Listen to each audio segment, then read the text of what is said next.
Guess who drafted the legislation creating Act 1062, which created the Arkansas Development Finance Authority? Webb Hubbell. Guess who introduced the legislation to our legislators and got it passed through our House? Webb Hubbell. Guess who got the first loan? Webb Hubbell. Imagine this. Guess who did the audit and the evaluation of the application? Rose Law Firm. You guessed it. Who signed it? Webb Hubbell, Hillary Clinton. You see, that's against the law in Arkansas. You can't investigate yourself when the good faith and credit of the state of Arkansas is involved in a bond issue. He broke the law. Good Lord willing, creek don't rise. Mr. Hubbell will be serving some time in the pen for that one. Ironically, Webb Hubbell, a senior partner at the Rose Law Firm, was chairman of the Conflicts of Interest Committee at Rose.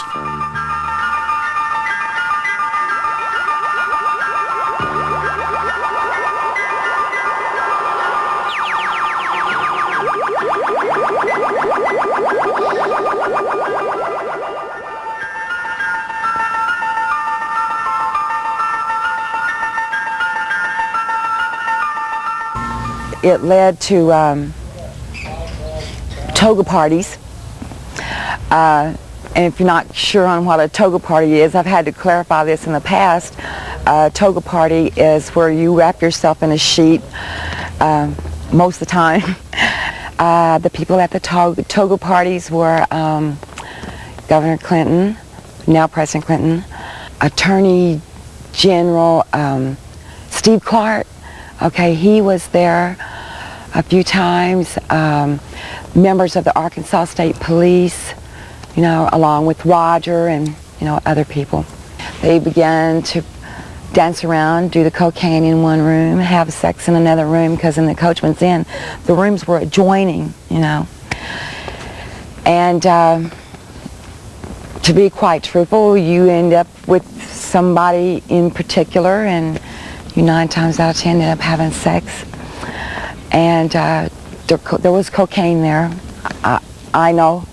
I'm the one that made sure it was there.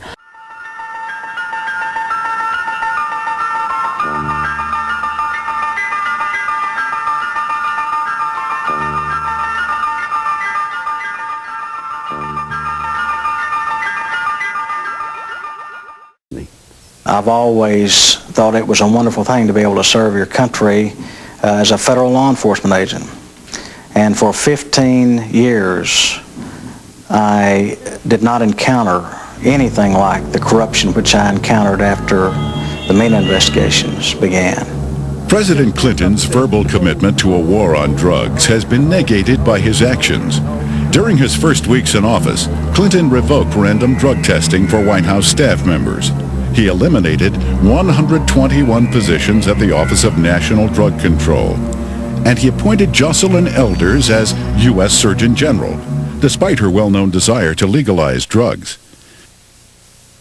One of Hillary's investments, under the direction of Tyson Foods counselor James Blair, netted almost $100,000 on an initial $1,000 investment, a nearly impossible feat using legal methods.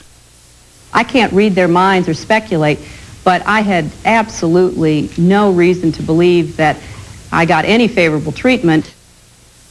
Coincidentally, Governor Clinton enacted a number of state regulations allowing Tyson Foods to grow into the largest industry in Arkansas. Don Tyson put in $600,000-$700,000 all told in all of Bill Clinton's campaign. Guess what he got out of it? He got $10 million. Guess from where? The Arkansas Development Finance Authority. And he never paid a dime for it. I had heard rumors of Don Tyson and his alleged cocaine use and distribution. And I went through the intelligence files and come up with enough that I thought was sufficient amount of evidence to launch an investigation on Mr. Tyson's simply out of the Arkansas State Police intelligence files has been accumulated for years.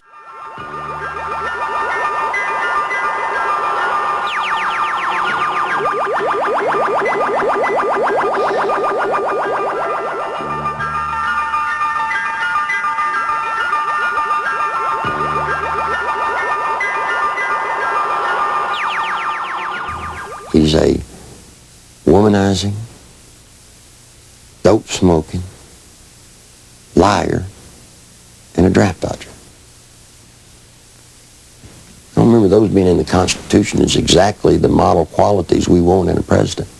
I think the media has been part of the covering up of the actual true story of and character of Bill Clinton.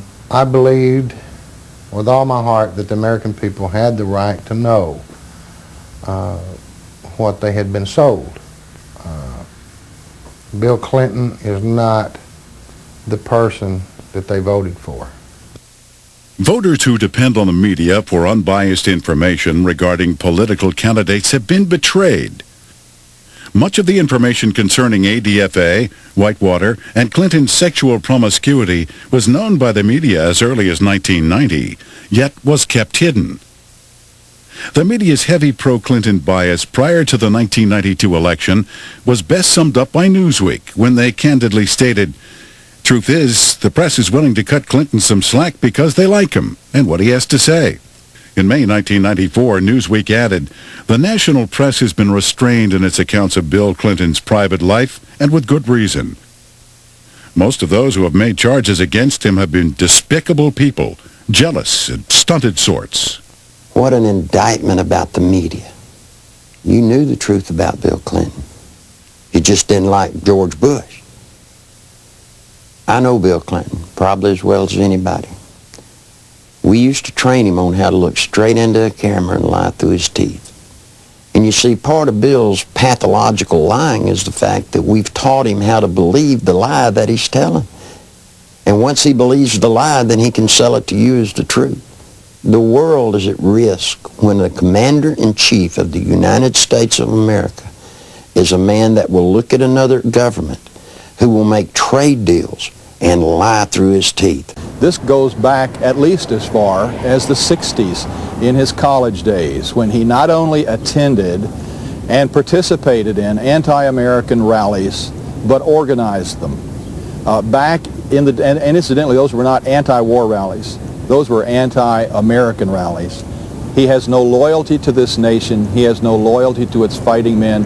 He has not enough integrity to have any loyalty to its population. He knows how to say the right things, but he has lied for so long that I really don't think he knows the difference anymore between the lie and the truth.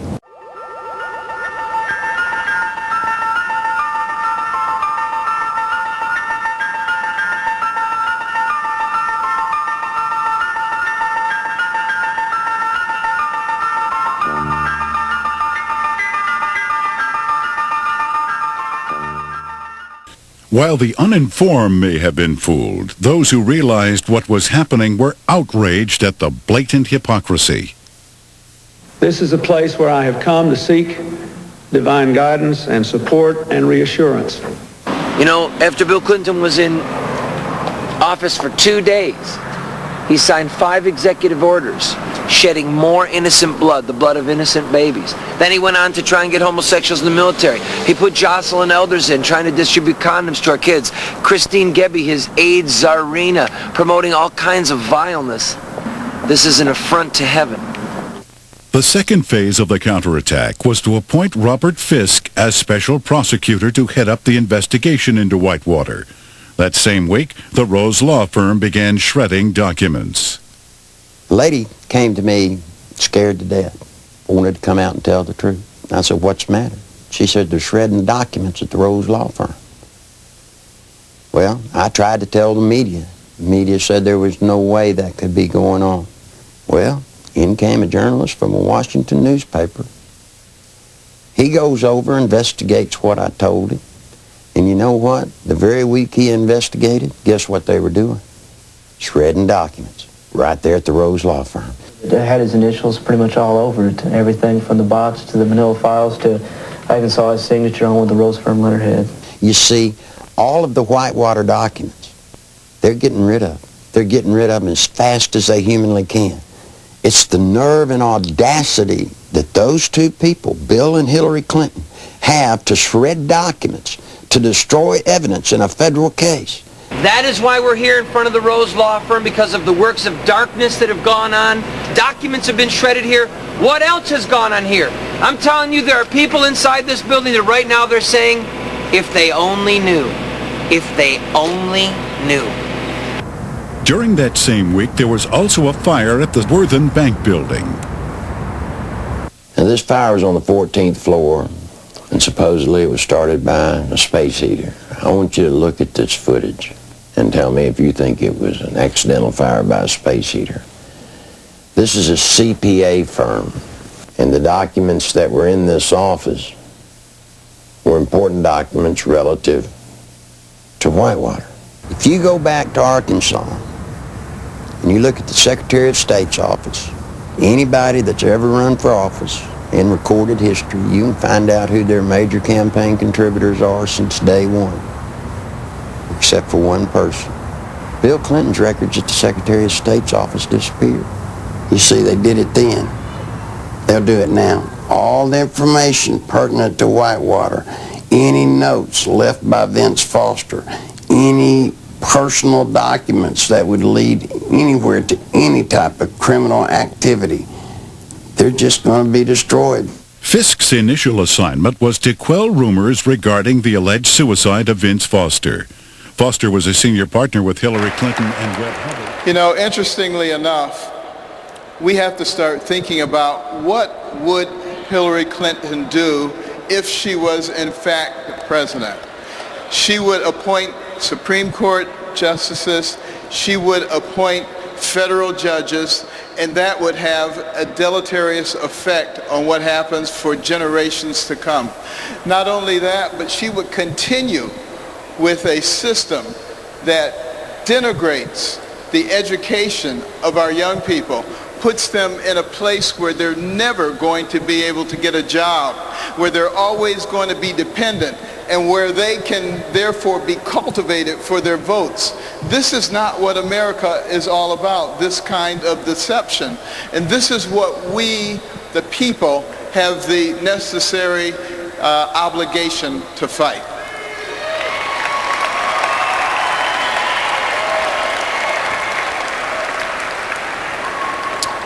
Now, one of the things that I have learned about Hillary Clinton is that one of her heroes, her mentors, was Saul Alinsky. And her senior thesis was about Saul Alinsky. This was someone that she greatly admired and that affected all of her philosophies subsequently. Now, interestingly enough, let me tell you something about Saul Alinsky. He wrote a book called Rules for Radicals. On the dedication page, it acknowledges Lucifer, the original radical who gained his own kingdom. Now, think about that. This is a nation where our founding document, the Declaration of Independence, talks about certain inalienable rights that come from our Creator. This is a nation where our Pledge of Allegiance says we are one nation under God. This is a nation. This is a nation where every coin in our pocket and every bill in our wallet says, "In God we trust." So are we willing to elect someone as president who has as their role model somebody who acknowledges Lucifer? Think about that.